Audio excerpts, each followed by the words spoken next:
கிறிஸ்துவுக்குள் எனக்கு மிகவும் பிரியமான காந்தி நகர் குருசேகத்தின் திருச்சபையோரே, உங்கள் அனைவரும் நம் ஆண்டவராகிய இயேசு கிறிஸ்துவின் திருப்பெயரில் வாழ்த்துகிறேன், வரவேற்கிறேன். இந்த ஞாயிறு ஆராதனை நாம் ஆரம்பிப்போம். தந்தை மைந்தன் தூயாவின் திருப்பெயராலே ஆமென். தலைகளை தாழ்த்தி நாம் இறைவனை நோக்கி பார்ப்போம், மன்றாடுவோம், ஜெபம் செய்வோம்.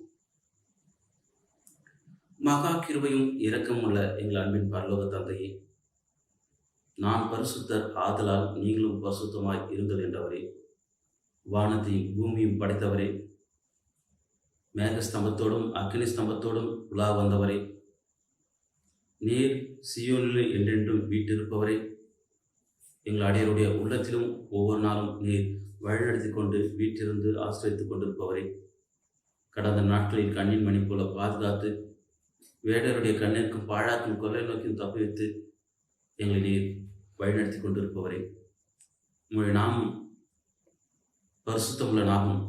நீர் எகோவா, எகோவா ஷலாம், எகோவா ரப்பா, எகோவா ரூபா, அப்படிப்பட்ட அப்படி வல்லமையான நாமத்துக்கு நாங்கள் நன்றி செலுத்துகிறோம். இந்த உடைய தியான வேலையிலும் தெய்வீக கிருபை அடியார்களோடு இருப்பது மட்டுமில்லாமல் ஒவ்வொருவரையும் நீர் உடைய திருப்பெயரால் ஆஸ்வதிக்கும்படியாகவும் ஒவ்வொருவருக்கும் ஒரு மாற்றத்தை நீ தரும்படியாகவும் மாற்றத்திலே நீர் மகிமைக்குள்ள ஆண்டவராக இருக்கும்படியாக நேற்று மன்றாடுவோம். எங்கள் அனைவரும் அடிப்பண்டு தாழ்த்துகிறோம். பாடல் வேலையிலும் சத்தியத்தின் வேலையிலும் நீர் அடியாரை மறைத்து நீர் வெளிப்படும்படியாகவும் நீர் மாட்சிமை கொண்டு வரும்படியாகவும் நேற்று மன்றாடுவோம். எங்கள் ஆண்டவர் ரட்சகருமாகிய இயேசு கிறிஸ்துவுமாய் மன்றாடி ஜெபிக்கிறோம், ஜீவனுள்ள நல்ல தந்தையே, ஆமென். இறை நாம மகிமைக்காக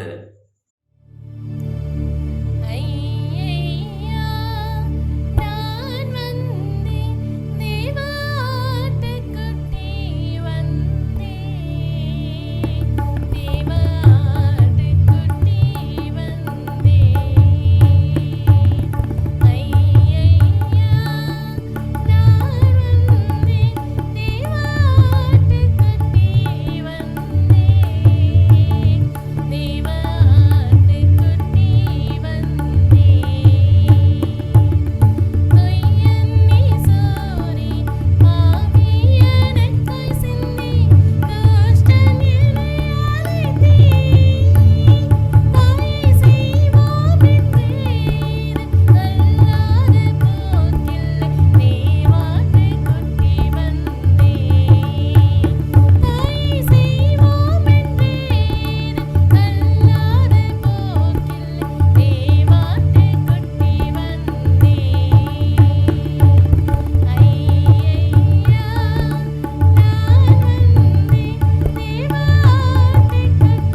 ஆண்டவராகிய இயேசு கிறிஸ்துவிடம் உங்களுக்கு கிருபையும் சமாதானம் உண்டாவதாக. ஜெபம் செய்வோம். வாரும் தூய ஆவியானவரே, பற்பல அதிசயங்களை நிகழ்த்துகிறவரே, கேட்போரின் இல்லத்தில் உள்ளத்திலும் நீ தங்கியிருக்கும்படியாகும், அதை தூய ஆவியால் நிரப்பும்படியாகும் மன்றாடுவோம். அடியார்களுடைய மனக்கண்களை நீ திறக்கும்படியாகும், உம்முடைய வாக்கினாலே எங்களை நிரப்பும்படியாக மன்றாடுகிறோம். எந்த கண்மலையும் மீட்புமாகிய கர்த்தாவே, எந்த வாயின் வார்த்தைகளும் கேட்போரின் இருதயத்தின் தியானமும் எப்போதும் சமூகத்தில் உறுதியாய் இருப்பதாக. ஆமீன். கிறிஸ்துக்குள் பிரியமான காந்திநகர் குருசேகரத்தின் திருச்சபையோரை, உங்கள் அனைவரும் ஆண்டவராகிய இயேசு கிறிஸ்துவின் திருப்பெயரில் வாழ்த்துகிறேன், வரவேற்கிறேன்.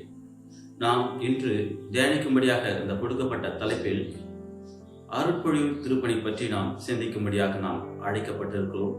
அதிலும் குறிப்பாக பழைய ஏற்பாட்டு பகுதியிலும் திருமுகம் பகுதியிலும் நற்செய்தி பகுதியில் வாயிலாக அருட்பொழிவு திருப்பணியை பற்றி நாம் விவரமாக சிந்திக்கும்படியாக நாம் அழைக்கப்பட்டிருக்கிறோம். முதலாவது எசேக்கியேல் 33ஆம் அதிகாரம் வசனங்கள் 1 முதல் 9 முடிய அந்த வசனங்களில் அருட்பொழிவு திருப்பணி ஒரு காக்கும் திருப்பணியாக நமக்கு கொடுக்கப்பட்டிருக்கிறது. அருட்பொழிவு திருப்பணி என்பது இந்த உலகத்தில் ஒரு வேலைக்காகவோ சுயநலத்திற்காகவோ தன்னுடைய வருமானத்தை பெருக்கிக் கொள்வதற்கான ஒரு திருப்பணி அல்ல. மாறாக அருட்பொழிவு திருப்பணி என்பது இந்த உலகத்தில் தன்னை உலகத்திற்கு கொடுப்பதாகும். நம் ஆண்டவராகிய இயேசு கிறிஸ்து பிதாவின் திருவுள திட்டத்தை நிறைவேற்றும்படியாக அந்த திரு திட்டத்தை அவர் எப்படி நிறைவேற்றினார்? இந்த தன்னையே உலகத்திற்கு பலியாக கொடுத்தது நிமித்தமாக கடவுளுடைய திட்டம் நிறைவேறியதாக சொல்வார்கள். நீங்கள் பார்க்கலாம், யோவான் 3:16 தேவன் தம்முடைய ஒரே பேரான குமாரனை விசுவாசிக்கிறவன் எவனோ அவன் கெட்டு போகாமல் நித்திய ஜீவன் அடைபடிக்கு அவரை தந்தருளி எவ்வளவாய் உலகத்தில் அன்பு கூர்ந்தார் என்று சொல்லப்பட்டிருக்கும். நம் ஆண்டவராகிய இயேசு கிறிஸ்து இந்த உலகத்தில் தன் ஜீவனையே கொடுக்கின்ற இந்த அன்பிலும் பெரிதான அன்பு இந்த உலகத்தில் இல்லை என்று சொல்லலாம். நாமும் இந்த உலகத்தில் நாம் அருட்பொழிவு திருப்பணி என்பது ஒருவரால் மக்களால் தேர்ந்தெடுக்கப்பட்டு அவரை நாம் அருட்பொழிவு செய்து இறைவனுடைய திட்டங்களை தன் வாழ்வில் அவர்கள் நிறைவேற்றும்படியாக செயல்படுத்துவதே அருட்பொழிவு திருப்பணியின் நோக்கமாகும். இது நிமித்தமாக ஒருவர் சுய லாபத்திற்காகவோ இது ஒரு தனிப்பட்ட ஒரு நலனுக்காகவோ அவர் தேர்ந்தெடுக்கின்ற ஒரு வாழ்வு என்பது இது கிடையாது. மாறாக தன் ஜீவனே இந்த உலகத்துக்கு கொடுக்கிற ஒரு நண்பனினுடைய அன்பு காட்டிலும் பெரிய அன்பு வேறென்றும் இல்லை என்று நம் ஆண்டவராகிய இயேசு கிறிஸ்து சொல்லியிருக்கிறார். நாமும் இந்த அருட்பொழிவு திருப்பணி பற்றி 3 நிலையில் நாம் பார்ப்போம். முதலாவது எசேக்கியேல் 33ஆம் அதிகாரம் வசனங்கள் 1 முதல் 9 முடிய அந்த வசனங்களில் இந்த அருட்பொழிவு திருப்பணி என்பது காக்கும் திருப்பணியாக நமக்கு சொல்லப்பட்டிருக்கிறது. எப்படி எனில், இந்த எசேக்கியேல் வாழ்ந்திருந்த காலங்களில் எருசலேம் அடிமையாக பாபிலோனுக்கு ஒரு விற்கப்பட்ட ஒரு சமயத்தில் இந்த கடவுளுடைய இறைவாக்கு எசேக்கியேல் மூலமாக கொடுக்கப்பட்டது. இந்த எசேக்கியேல் கடவுளுடைய இறைவார்த்தையை தன் இறை மக்களுக்கு எடுத்துரைத்தவராகவும் அவருடைய தீய நாட்டங்களை அவர்கள் வெறுத்து கடவுளிடத்தில் திரும்பும்படியாகவும் அவருடைய தீய நாட்டுகள் நிமித்தமாக அவர்கள் தக்க பலன்களை அடைவார்கள் என்று ஒரு எச்சரிக்கை கொடுக்கின்ற ஒரு திருப்பணியாக இருந்து கொண்டிருந்தது. அது மட்டுமில்லாமல் ஒவ்வொருவருக்கும் அதனுடைய பலனை அவர்கள் பெற்றே தீர்வார்கள் என்றும் சொல்லப்பட்டிருக்கிறது. அவர் எசேக்கியேல் வாழ்ந்த நாட்களில் ஒரு குருவாகவும் இறைவாக்கினராக செயல்பட்டார். அது மட்டுமில்லாமல் அவர் அவருடைய இறைவாக்கினராக செயல்படுத்த நிமித்தமாக ஆலயத்தை தூய்மைப்படுத்துகிற பணியும் மக்களை தூய்மைப்படுத்துகிற பணியும் கடவுளுக்காக அவர்களை ஒழுங்குபடுத்துகிற பணியும் செய்தார். ஆதலால் அப்படிப்பட்ட ஒரு பாதுகாவலராக இருந்தார். நமக்கு கொடுக்கப்பட்ட அந்த அதிகாரங்களில் நாம் பார்க்கின்ற போது மாபெரும் சத்தியத்தை நாம் அறிந்து கொள்ள முடியும். எப்படியெனில், இந்த அருட்பொழிவு திருப்பணி என்பது நமக்கு ஒரு எச்சரிக்கை கொடுக்கின்ற ஒரு திருப்பணியாக இருந்து கொண்டிருக்கிறது. நமக்கு கொடுக்கப்பட்டிருக்கிற அந்த எசேக்கியேல் 33ஆம் அதிகாரம் வசனங்கள் 1 முதல் 9 முடிய அந்த வசனங்களில் கடவுள் மாபெரும் சத்தியத்தை அவர் வெளிப்படுத்துகிற ஆண்டவராக இருக்கிறார். அவருடைய இறை திட்டத்தை அவர்கள் நிறைவு செய்ய வேண்டும் என்றால் கடவுளுக்கு அவர் தேர்ந்தெடுத்த மக்கள் அவருடைய பாதுகாவலராக செயல்பட வேண்டும். பாதுகாவலராக செயல்படுகின்ற மாத்திரத்தில் அவர்கள் கடவுளுடைய அந்த அருட்பொழிவு திருப்பணியை செய்து முடித்ததாக நாம் பார்க்கிறோம். இறைவாக்கினராகிய எசேக்கியேலுக்கு ஆண்டவர் உரைக்கிறார். எப்படி எனில், நான் ஒரு நாட்டின் மீது என் வாளை நான் கொடுப்பேன். அந்த வாளை நான் கொடுக்கின்ற வேளையில் ஒரு இறைவாக்கினவராக இருக்கிறவர், அருட்பொழிவு பெற்றிருக்கிறவர் அந்த வாள் மக்களை அழித்துவிடும் என்ற ஒரு எச்சரிக்கை விடுக்கும்படியாக ஆண்டவர் கட்டளையிடுகிறார். அந்த வாளை அவர் இறைவாக்கினர் எச்சரிக்கை மக்களுக்கு இடவில்லை என்றால் அந்த வாள் மக்களை கொன்றுவிடும். அப்படியாக அந்த எச்சரிக்கை கொடுத்து மக்கள் மீறி நடக்கிறார்கள் என்றால் அதனுடைய இரத்தப்படி மக்களையே சுமரும் என்று சொல்கிறார். ஆனால் ஆண்டவர் கொடுக்கின்ற அந்த வாளை அந்த இறைவாக்கினர் எச்சரிக்காமல் போயிருந்தால் மக்களை அந்த வாள் கொண்டு போடுவென்றால் அதனுடைய பொறுப்பு, முழு பொறுப்பும் அந்த இறைவாக்கினர் திருப்பொழிவு பெற்ற அந்த அருட்பொழிவு பெற்றவரை சாரும் என்று ஆண்டவர் சொல்கிறார். இந்த நாட்களிலும் நாம் மக்களை ஆலயத்தில் எவ்வளமாக நாம் எச்சரித்துக் கொண்டிருக்கிறோம். கடவுளுடைய வருகை சமீபமாக இருக்கிறது. கடவுளுடைய நாட்கள் சமீபமாக இருக்கிறது.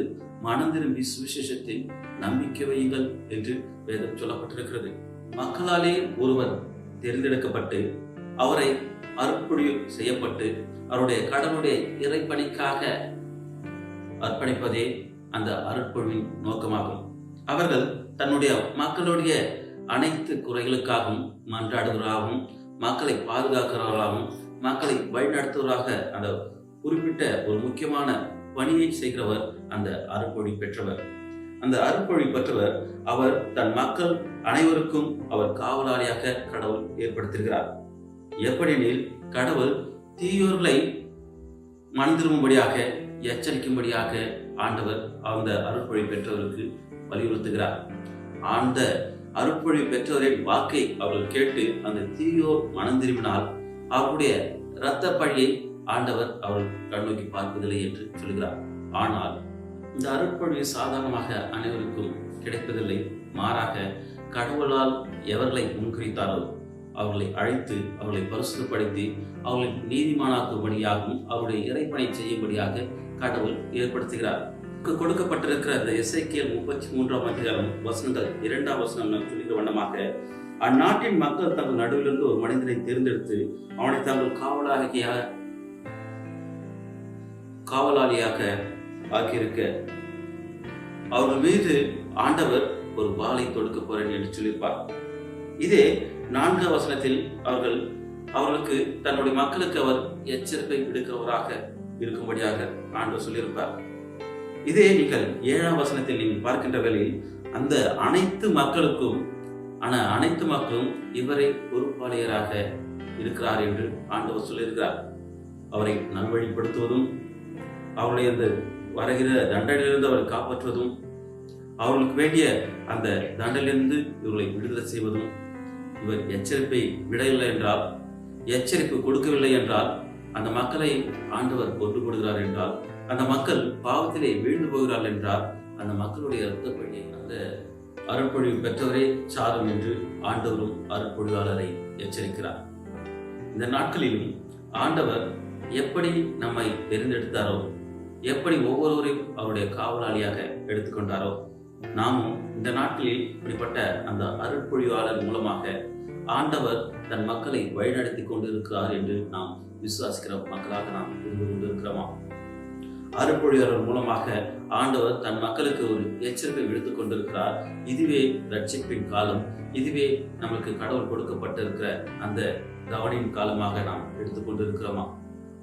மாறாக நமக்கு கொடுக்கப்பட்ட இந்த எசேக்கியேல் அந்த தீர்க்கதரிசன புத்தகத்தில் ஆண்டவர் தன் மக்களை எச்சரிக்கும்படியாக மட்டுமில்லாமல் அவனை பாதுகாக்கும்படியாக ஒரு அருட்பொழிவாளரை ஏற்படுத்தியிருக்கிறார் என்பதை நாம் விசுவாசித்துக் கொண்டிருக்கிறோமா? இந்த நாட்டிலும் அருட்பொழிவாளர் மூலமாக ஆண்டவர் செயலாற்றி கொண்டிருக்கிறார். அருட்பொழிவின் மூலமாக தன் மக்களை வழிநடத்தி கொண்டிருக்கிறார். அருட்பொழிவாளர் மூலமாக தன் மக்களை அவர் பாதுகாத்து பராமரித்து அவர்களை நீதியின் பாதையில் நடத்துகிறார் என்பதை நாம் சிந்திக்கும்படியாக அழைக்கப்பட்டிருக்கிறோம். அவனமாக எசேக்கியேல் என்றும் இறைவாக்கினர் அவனமாகவே எசேக்கியேல் என்ற இறைவாக்கினரும் தன் மக்களுக்கு ஆண்டவர் மூலமாக எச்சரிக்கை கொடுக்கும்படியாகவும் அந்த வாள் தன் மக்களை அழித்து போடாத வண்ணமாக அந்த எச்சரிப்பின் மூலமாக தன் மக்களை பாதுகாக்கும்படியாகவும் தீயோருக்கு அவர் வாழ்வு கொடுக்கும்படியாகவும் இந்த எச்சரிப்பின் மூலமாக அந்த தீயோர் மனம் திரும்பும்படியாகவும் இந்த எச்சரிப்பின் மூலமாக அருட்பொழிவாளர் ஆண்டவருடைய திருச்சிட்டத்தை இவர் நிறைவேற்றும்படியாகவும் அவர் மக்களுக்கு எச்சரிக்கை விடுதலை என்றால் அந்த மக்களின் இரத்த பழிக்கு அருட்பொழிவை சாரும் என்று ஆண்டவர் வலியுறுத்தி கூறியிருக்கிறார். நாம் பார்க்கின்றது தி ரெப்ரசன்டேட்டிவ் ஆஃப் காட். அருட்பொழிவாளர் என்பது கடவுளுடைய பிரதிநிதியாக செயல்படுகிறார், பாதுகாவலராக செயல்படுகிறார், மக்களை எச்சரிக்கை ஊட்டுகிறவராக செயல்படுகிறார், மக்களை அவர் வழிநடத்துகிறவராக செயல்படுகிறார், மக்களை தன் கடவுளுடைய இறக்கட்டத்தை நிறைவேற்றும்படியாக செயல்படும்படியாக அந்த மாபெரும் பொறுப்பை அருட்பொழியாளரை சாரும் என்பது நம்முடைய கொடுக்கப்பட்ட இந்த சத்தியத்தின் மூலமாக நாம் தெரிந்து கொள்ளலாம். வேதம் சொல்கிற வண்ணமாக தன்னைத்தான் வெறுத்து தன் சிலுவை எடுத்துக்கொண்டு என் பின்னே வராதவன் எனக்கு சீடன் அல்ல என்று ஆண்டவர் சொல்கிறார். இந்த உலகத்தில் உள்ளவையும் நீங்கள் அன்பு கூறாதீர்கள். நாம் இந்த உலகத்தில் உள்ளவையில் நாம் அன்பு கூறுகிறவமாக இருக்கிறோமா? கடவுளுடைய திருச்சட்டத்தை நாம் பின்பற்றவர்களாக இருக்கிறோமா? தன்னையே நாம் இருக்கிறவர்களாக இருக்கிறோமா? சுயத்தை வெறுத்து ஆண்டவருக்காக நாம் நம்மை கொடுக்கிறவர்களாக நாம் இருந்து கொண்டிருக்கிறோமா? ஒரு விதையானது இந்த பூமியிலே விதைக்கின்ற வேளையில் அது தன் ஜீவனையே இழக்கின்ற வேளையில் புதிய ஒரு விதையாக, புதிய தாவரமாக அது உருவெடுத்து வருகிறது.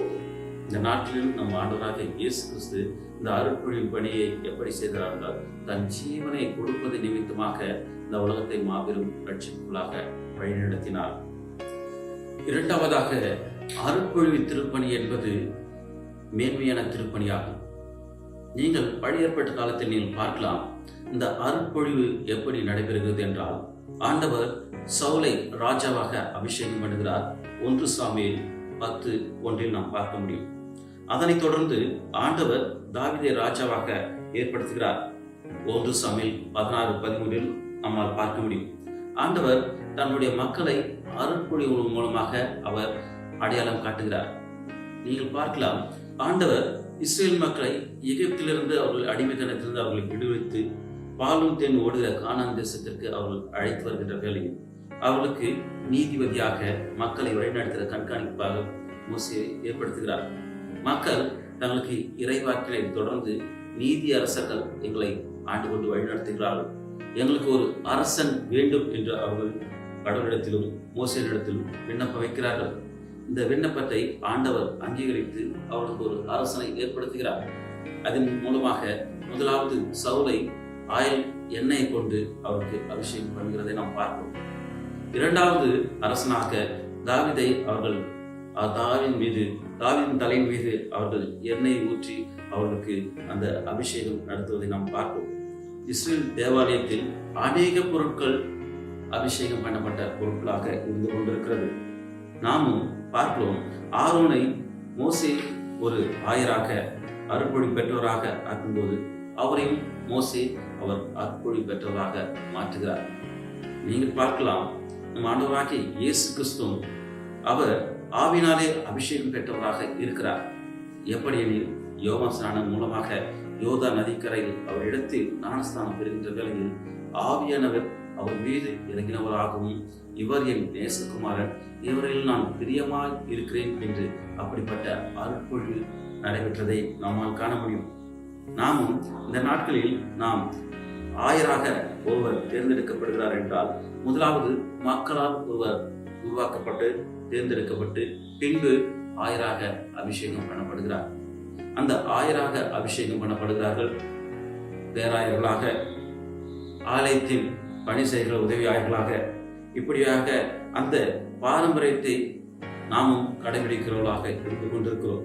இந்த அருட்பொழிவு கடவுளுடைய இறை தொண்டனாக, கடவுளுடைய வார்த்தையை மக்களுக்கு அறிவிப்பதாக, கடவுளுடைய வார்த்தையின் மூலமாக மக்களை வழிநடத்துவராக,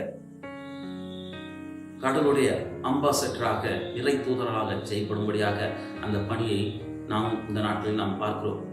அப்படிப்பட்ட மாபெரும் கடவுளுடைய திருப்பணியை தன்னுடைய அருட்பொழிவு பெற்றவர்களாக, மாபெரும் திருப்பணியை அருட்பொழிவு பெற்றவர்கள் மூலமாக தன் மக்களை பாதுகாக்கும்படியாக, தன் மக்களை எச்சரிக்கும்படியாக, அப்படி ஒரு மேன்மையான திருப்பணியை செய்யும்படியாக இந்த நாட்களில் அருட்பொழிவு பெற்றவர்கள் தங்கள் பணியை செய்து கொண்டிருக்கிறார்கள்.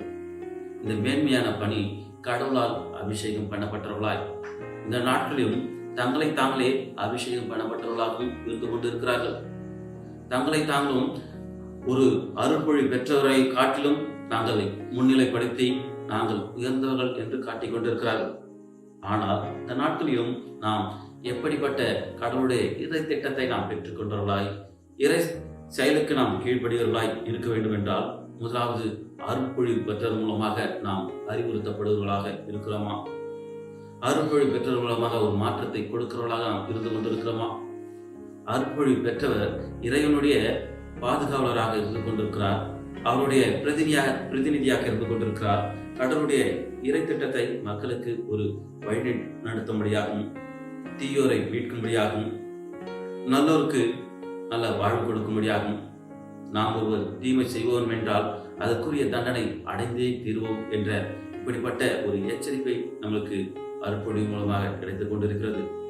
நாமும் இப்படிப்பட்ட ஒரு மேன்மையான திருப்பணியை நம் ஆண்டவராகிய இயேசு கிறிஸ்து உலகத்தில் செய்தார். அந்த மேன்மையான திருப்பணியின் மூலமாக அநேக அற்புதங்களும் அதிசயங்களும் நிகழ்த்தவராக காணப்பட்டார்.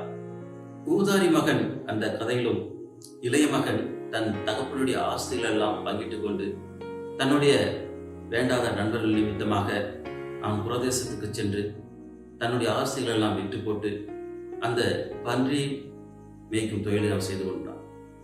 அந்த பன்றியின் தவிட்டினால் தன் உள்ளத்தை தன் பசியை ஆற்றிக்கொள்ளும்படியாக இருந்த அவனுக்கு அப்பொழுதுதான் ஒரு யோசனை வந்தது. தன் தகப்பனிடத்தில் அநேக வேலையாட்கள் இருக்கிறார்கள், நம் தகப்பனிடத்தில் சென்றால் நம்முடைய கூலிக்காரனாக என்னை வைத்துக் கொள்ளட்டும், ஒரு மகனாக அல்ல என்று அப்படிப்பட்ட ஒரு சிந்தை வந்தது.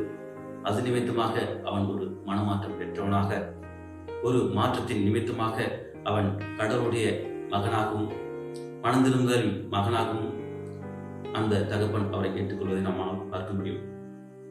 ஒரு விபச்சார ஸ்திரீயானவள் கையங்கலமாக பிடிக்கப்பட்டு மற்றவர்களால் குற்றம் சுமத்தப்பட்டு ஆண்டவரிடத்தில் நீதி வழங்கும்படியாக வருகின்ற வேளையில் ஆண்டவர் அவளுக்கு உங்களில் பாவம் இல்லாதவன் முதலில் அவள் மீது கல்லெறியட்டும் என்று ஆண்டவர் அவளுக்கு கட்டளையிடுகிறார்.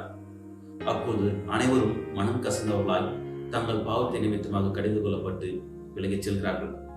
ஆண்டவரும் அவருக்கு அப்பொழுது மாபெரும் ஒரு மன்னிப்பை கொடுக்கிறார்.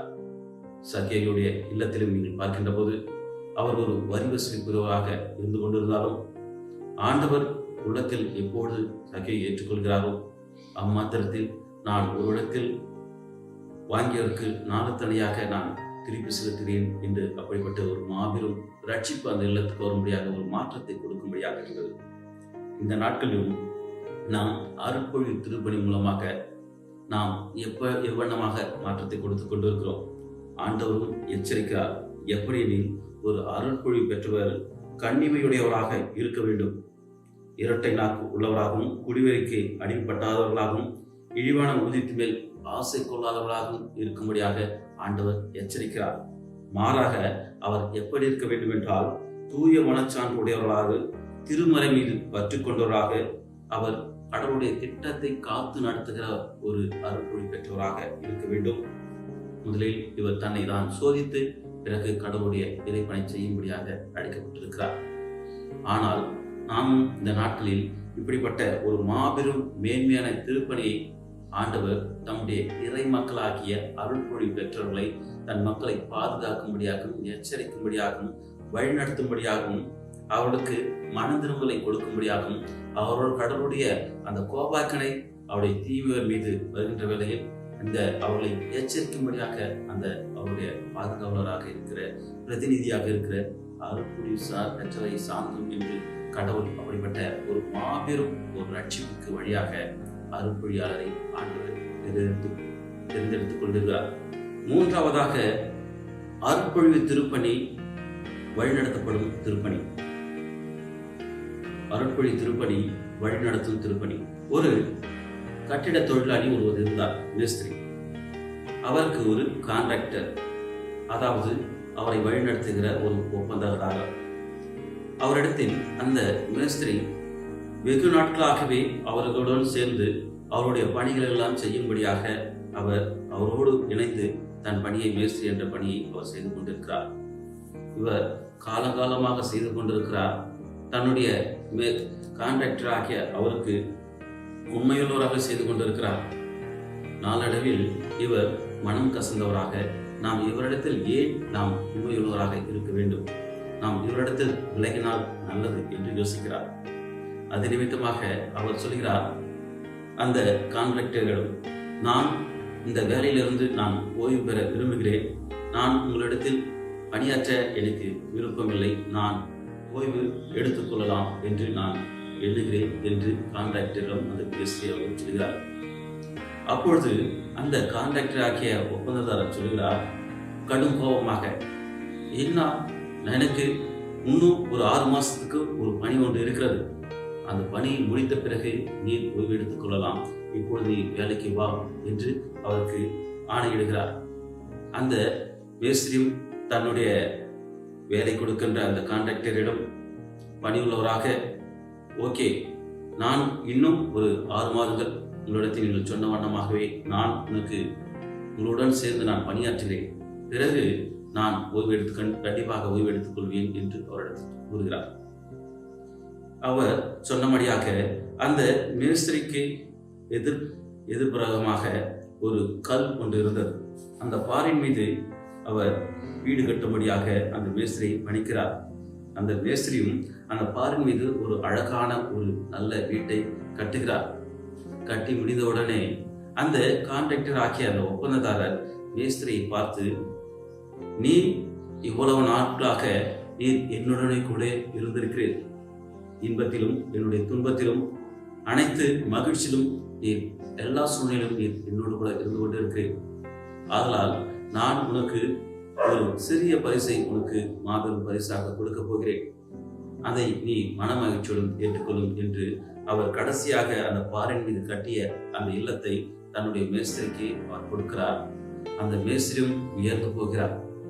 ஆமா, அந்த நிகழ்விலிருந்து நாம் தெரிந்து கொள்ள வேண்டியது சத்தியம் என்னவென்றால், இன்று நமக்கு கொடுக்கப்பட்டிருக்கிற அந்த பேதுருனுடைய அழைப்பிலும், முதலாவது பேதுரு கடவுளுடைய அழைப்பின் போது அவர் ஒரு மீன் பிடிக்கின்ற தொழிலை செய்து கொண்டிருக்கிறவராகும். அந்த மீன் பிடிக்கிறவர்கள் அலையோடும் கடலோடும் எதிர்த்து போராடுகிற திறமையுள்ளவர்கள், கடின உழைப்பாளிகள். ஆண்டவர் அவர்களை பேதுரை அழைக்கின்ற வேளையில் அவர் தன்னுடைய படலை அவர் விட்டுவிட்டு தன் சகோதரனோடு கூட ஆண்டவரை பின்பற்றுவதாக இருக்கிறார். அந்த பேதுரு ஆண்டவராகிய இயேசு கிறிஸ்து அவர் மரிக்கும் தருவாயில் அவர் 3 தரம் மறுதளித்த ஒரு நபராக இருக்கிறார். அந்த 3 தரம் என்பது இப்பொழுது நமக்கு கொடுக்கப்பட்டிருக்கிற அந்த நற்செய்தி நூலின் வாயிலாக ஆண்டவர் அவரை, நீர் என்னை நேசிக்கிறாயா, பேதுருவே நீ என்னை நேசிக்கிறாயா என்று 3 தரம் பேதுரை நோக்கி சொல்கிறார். இந்த பேதுரும், ஆம் ஆண்டவரை நேசிக்கிறேன், ஆம் ஆண்டவரை நேசிக்கிறேன், எல்லாமே உனக்கு தெரியும், நான் நேசிக்கிறேன் என்று சொல்கிறார். இந்த பேதுரு தான் ஆண்டவர் தன்னை எல்லாரும் என்னை நீங்கள் என்னவென்று நினைக்கிறீர்கள் என்று கேட்டதற்கு நீர்தான் மேசியா என்று ஆண்டவர் மூலம் இவருக்கு வெளிப்படுத்தியவர். அப்படிப்பட்ட ஆண்டவர் மேசியாக, இறைமகனாக, கடவுளுடைய இறைத்தூதனாக, கடவுளுடைய மாட்சிமை இந்த உலகத்தில் மகிமை கொள்ளும்படியாக வந்த ஒரு மாபெரும் கடவுள் என்பதை வெளிப்படுத்தியவர் இந்த பேதுரு. பேதுருக்கு இன்னொரு பெயர் என்றால் த ராக். த ராக் என்றால் பாறை. பாறை என்ற இவருக்கு ஒரு அடைமொழியும் உண்டு. இந்த நாட்களில் ஆண்டவர் அவருடைய அருட்பொழிவுக்காக அனுப்புகிறார். எப்படி ஆண்டவர் உயிர்த்தெழுந்த பின்பு தன்னுடைய சீடர்களை மறுபடியும் சந்திக்கிற வேளையில் அவர் ஆண்டவருடைய திட்டத்தை அவர்கள் மறந்தவர்களாய், எப்பொழுது ஆண்டவர் அவர்களுக்கு வெளிப்படுத்தி, நான் வானத்திலும் பூமியிலும் சகல அதிகாரமும் உங்களுக்கு கொடுத்திருக்கிறேன், நீங்கள் புறப்பட்டு சென்று சகல மனிதரையும் சீஷராக்கி தந்தை மகன் தூயாவின் திருப்பெயரால் அவர்கள் ஞானஸ்நானம் கொடுங்கள் என்ற வார்த்தையை மறந்து இவர்கள் தங்களுடைய இயல்பான வாழ்க்கைக்கு திரும்பியவர்களாக இருந்தார்கள். மாறாக ஆண்டவருடைய அழைப்பு அவர் மறுபடியும் உறுதிப்படுத்தியது மட்டுமில்லாமல் அவருடைய அழைப்பை ஆண்டவர் உறுதிப்படுத்தி ஆண்டவருடைய திட்டத்தை தன்னுடைய சீடர்கள் வாயிலாக ஆண்டவர் நிறைவேற்ற சித்தம் கொண்டார். அது நிமித்தமாக பேதுரை ஆண்டவர் மறுபடியும் அழைத்தார்.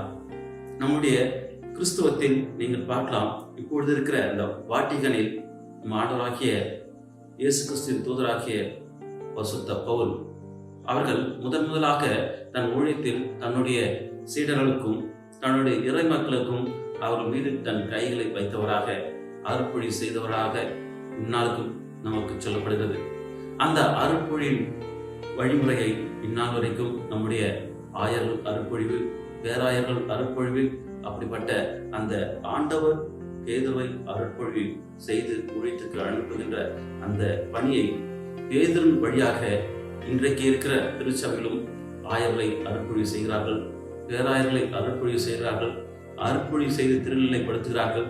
திருநிலைப்படுத்தி தன்னுடைய கடவுளுடைய திட்டத்தை இறை மக்களுக்கு பணியாற்றும்படியாக கடவுளுடைய சேவனாகவும் கடவுளுடைய திட்டத்தை இவர்கள் நிறைவேற்றுகிற மக்களாகவும் தன்னுடைய மக்களை தீமையிலிருந்து அவளை விடுதலை செய்து அவளுக்கு நல்வழிப்படுத்துகிற கடவுளுடைய பணியை செய்யும்படியாகவும் இவர்கள் தன்னைத்தான் முழுவதும் அர்ப்பணித்தவர்களாகவும் உலக பொருள்கள் நாட்டப்பட்டவர்கள் இல்லாமல் கடவுளுடைய இறை திட்டத்தை இறைச்சாயலை அவர்கள் அறிந்து கொண்டவர்களாக இருக்கிறபடியாக இருந்து கொண்டிருக்கிறார்கள் என்று நமக்கு தெளிவாக சொல்லப்பட்டிருக்கிறது.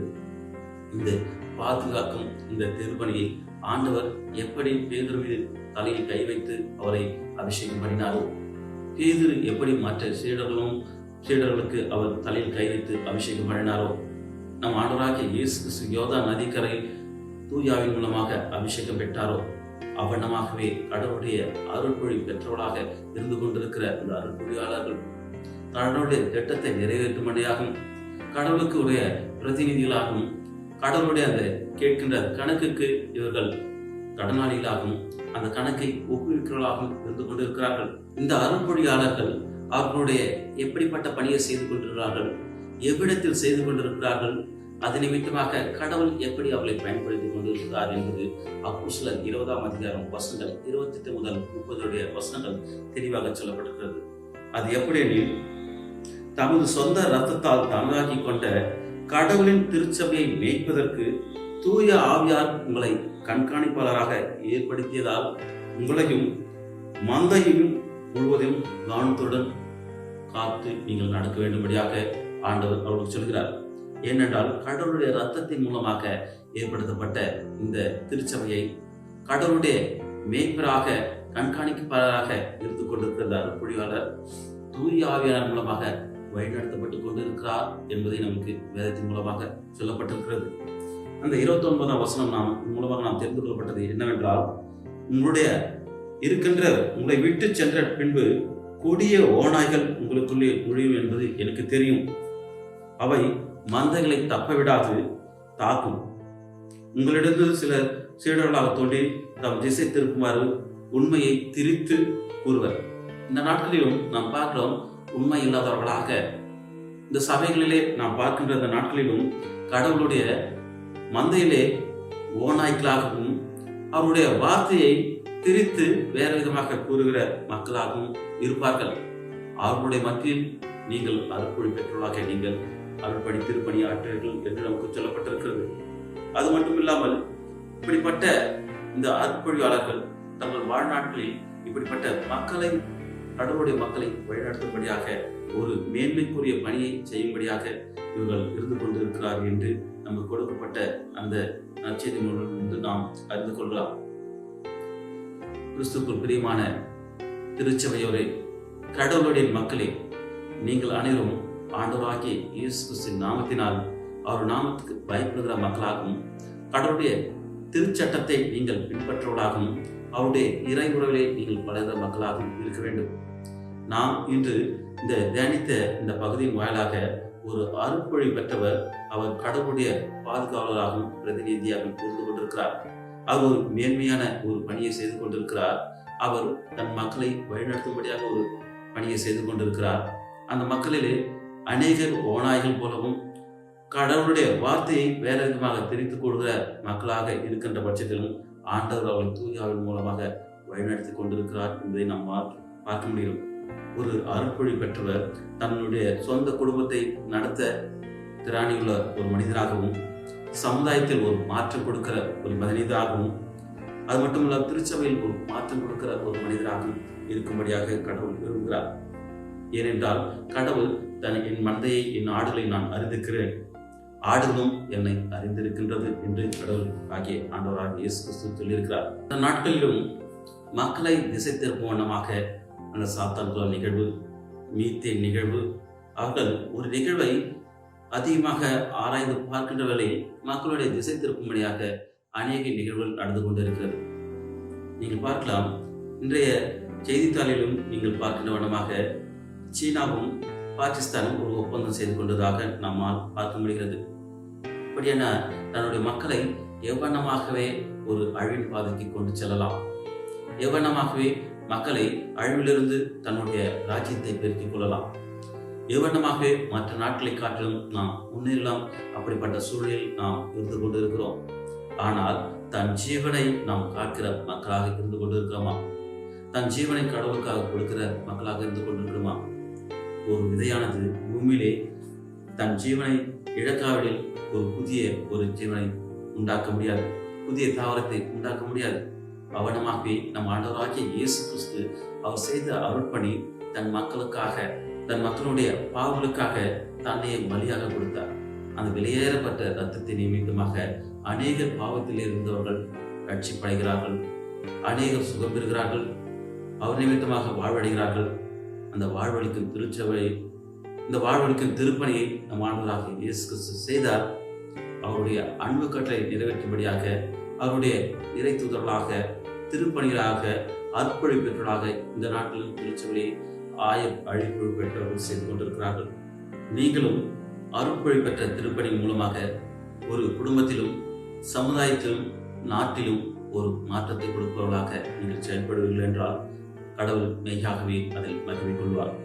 அப்படிதாமே கடவுள் உங்களை செய்ய உதவி புரிவாராக. ஆமென். ஜெபம் செய்வோம்.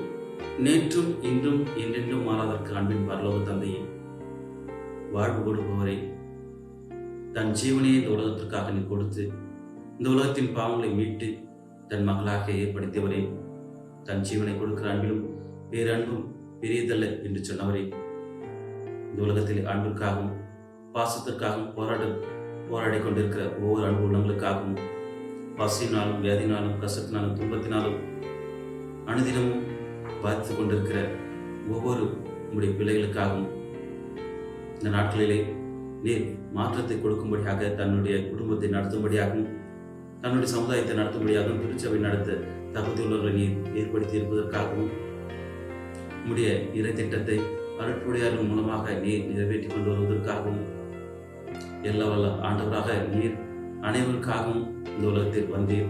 இப்படி மாற்றத்தை நாங்கள் எங்களுடைய வாழ்வில் காணும்படியாகவும், ஆண்டவராகிய உண்மை நாங்கள் ஏற்றுக்கொள்கிற மக்களாகவும், இந்த நாட்களில் எங்களுக்கு நீர் கொடுக்கின்ற பாதுகாப்புக்காகவும், பராமரிப்புக்காகவும், அன்பிற்காகவும், அளவில்லாத உடைய கிருபைக்காக நாங்கள் நன்றி செலுத்துகிறோம்.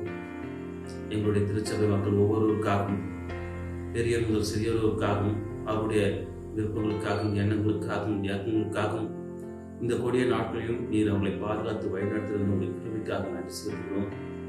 என்னுடைய பேராயத்துக்காகவும், பேராயத்தை பணிபுரிகிற ஒவ்வொரு ஆயர்மார்களுக்காகவும், இந்த உலகத்திற்காகவும், உலகத்திலே பாதித்து கொண்டு இருக்கிற ஒவ்வொரு அந்த நோயாளிகளுக்காகவும், இந்த உலகத்திலே நேர் பாதுகாப்பை அருளி கொண்டிருக்கிறவர்களுக்காகவும், நீதியுள்ள தலைவர்களுக்காகவும், தலைவருக்கு வேண்டிய போதிய நியாயத்தையும் நீதியையும் கொடுத்து கொண்டிருப்பதற்காகவும் நேரத்தை நாங்கள் கொண்டாடுகிறோம். எங்களுக்கு என்னுடைய வாழ்வில் எங்களை மறைத்து நீர் வெளிப்படும்படியாகவும், ஆவியாளர் மூலமாக நீர் திருச்சபையை நீர் இயங்கிக் கொண்டிருப்பதற்காகவும், அந்த இயக்கத்திலே நீர் அருட்பொழிவில் பெற்றோரை கொண்டு நீர் திருச்சபையில் ஒரு மாற்றத்தை கொடுத்து கொண்டிருப்பதற்காகவும் நாங்கள் நன்றி செலுத்துகிறோம். எங்கள் வாழ்க்கையில் நாங்கள் நிலையான ஒரு மாற்றத்தை கொண்டுள்ளாகவும், எங்களையே நாங்கள் சிந்தித்து பார்ப்பதாகவும், அநேகரை நாங்கள் இருட்டுள்ள மக்களை நாங்கள் வெளிச்சத்துக் கொள்வதற்கு மக்களாகவும் இருக்கும்படியாக எங்களை மாற்றம் தரும்படியாக நாங்கள் கொண்டாடுவோம். அனைவருடைய குற்றங்களை குரலை தயவாய் மன்னித்தரலும், எண்ணங்களின் சிந்தங்களை நீ தூய்மைப்படுத்தும். நீர் இந்த உலகத்தில் அதிசயமான உன்னுடைய நாமத்தை கொண்டு அற்புதமான நிகழ்ச்சிகளை நீர் செய்தது போல அர்ப்பணியார் மூலமாகவும் அப்படிப்பட்ட அருட்செயல்கள் செய்யும்படியாக நீர் புரியும்படியாக கொண்டாடுவோம். திருச்சபை மாற்றத்தை தாரும், சமுதாயத்தில் மாற்றத்தை தாரும், பொது வாழ்வில் மாற்றத்தை தாரும். இந்த உலகத்திலே உங்களுடைய நாமம் மகிழ்ப்படும்படியாக ஒரு மாற்றத்தை தரும்படியாக இந்த இடத்தில் கொண்டாடுவோம். என்றென்றும் மாறாதற்கு எங்கள் அன்பின் ஆண்டவரே, இந்த அடைகளை உங்களுடைய கரங்களை நாங்கள் கொடுக்கிறோம். ஒவ்வொருவரையும் திருப்பெயரால் ஆசிரியத்து வழிநடத்த வேண்டும் என்று எல்லா ஆண்டு லட்சுமிக்குமாகி இயேசு கிறிஸ்துவாய் மன்றாடி ஜெபிக்கிறேன் ஜீவனம் நல்ல தந்தையே. ஆமென். பரமண்டலில் இருக்கிற எங்கள் பிதாவையும் உம்முடைய நாமம் பரிசுத்தப்படுவதாக, உம்முடைய ராட்சியம் வருவதாக, உம்முடைய சித்தம் பரமநிலை செய்யப்படுவது போல பூமியில் செய்யப்படுவதாக. அன்றன்று அப்பத்தின் எங்களுக்கு தாரும். இந்த விரோதமாய் குற்றம் செயலுக்கு நாங்கள் மன்னிக்கிறது போல குற்றங்களுக்கு மன்னியும். சோதனையில் பிரவேசிக்க பண்ணாமத்தையும் ரட்சித்துக் கொள்ளும். ராட்சியம் வல்லமை மகிமையை இன்றைக்கு உடையவர்களே. ஆமீன். நம் ஆண்டவராகிய இயேசு கிறிஸ்துவின் கிருபையும் பிதாவாகிய தேவனுடைய அன்பும் பரிசுத்த அவருடைய அன்பனைக்கும் ஆசிரியர் வழிநடத்தலும் இன்றும் இன்று சதா காலையும் அனைவரும் என்று மீண்டும் இருப்பாராக. ஆமீன்.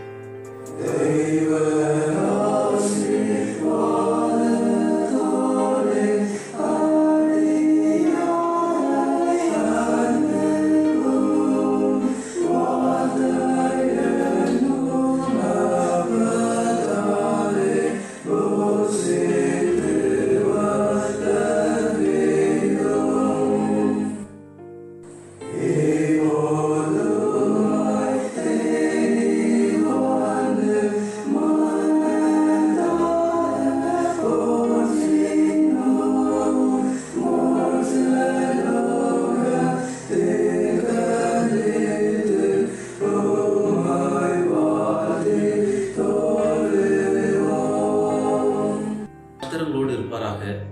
அவர் ஆவியோடு இருப்பாராக. தேவ சமாதானத்தோடு நாம் கடவுளுடைய ஆசையோடு நாம் நிறைவு செய்வோம்.